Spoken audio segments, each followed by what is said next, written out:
All right, the month of March is here, and we are welcoming it with 2 rounds of wintry precipitation this weekend alone. So first and foremost, the one coming later today, we'll call it round 1.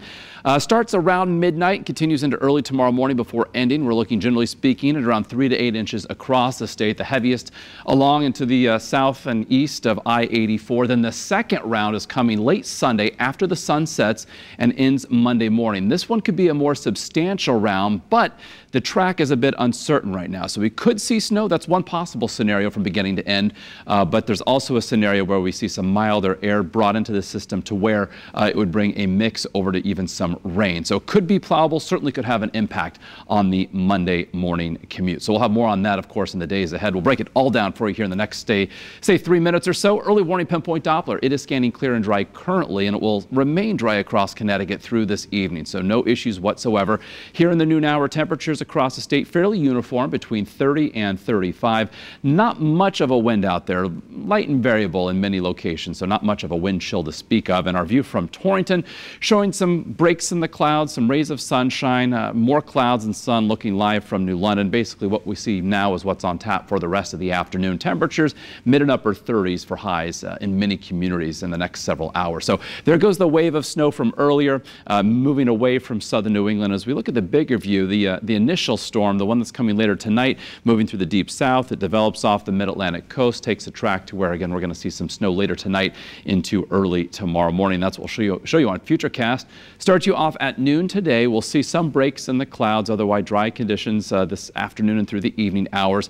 We'll stop the clock at around 11. Snow will be on the approach by 11 o'clock tonight, working towards southern Connecticut, then overspreading the state as we head past midnight. Here's 5 a.m. snowing statewide, and as we head into the daylight hours of tomorrow, beginning to wind down, say 9, 10 o'clock tomorrow morning, and then points thereafter, perhaps a few breaks in the clouds tomorrow afternoon. There's a weak disturbance off toward northwest. Most of the energy from that stays to our north as we head through later Saturday afternoon and evening.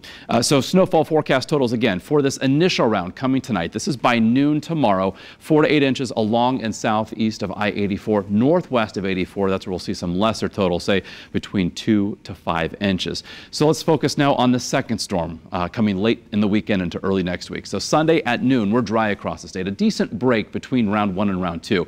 It's after the sun sets again on Sunday that the snow will begin to overspread the state. It will be snowing at the onset, but then notice with Futurecast by 5 a.m. Monday, a mixed line, some rain getting close to the Connecticut shoreline, and then that may come a little bit farther inland. So there's still uncertainty again to if the storm track stays far enough offshore that it would be all snow, or if it were to track a little bit farther to the west, that it could bring more rain into the state. So we'll keep you updated as the models hopefully come into better agreement on the second storm. But in the meantime, there's a look at our 7-day forecast. A break tomorrow afternoon and for much of the day on Sunday. So if you have, of course, some shoveling to do after the round coming tomorrow, pretty decent window to do that before the second one arrives.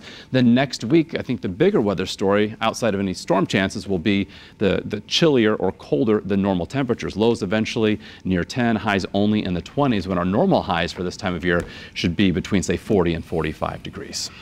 All right. There you go. Yay.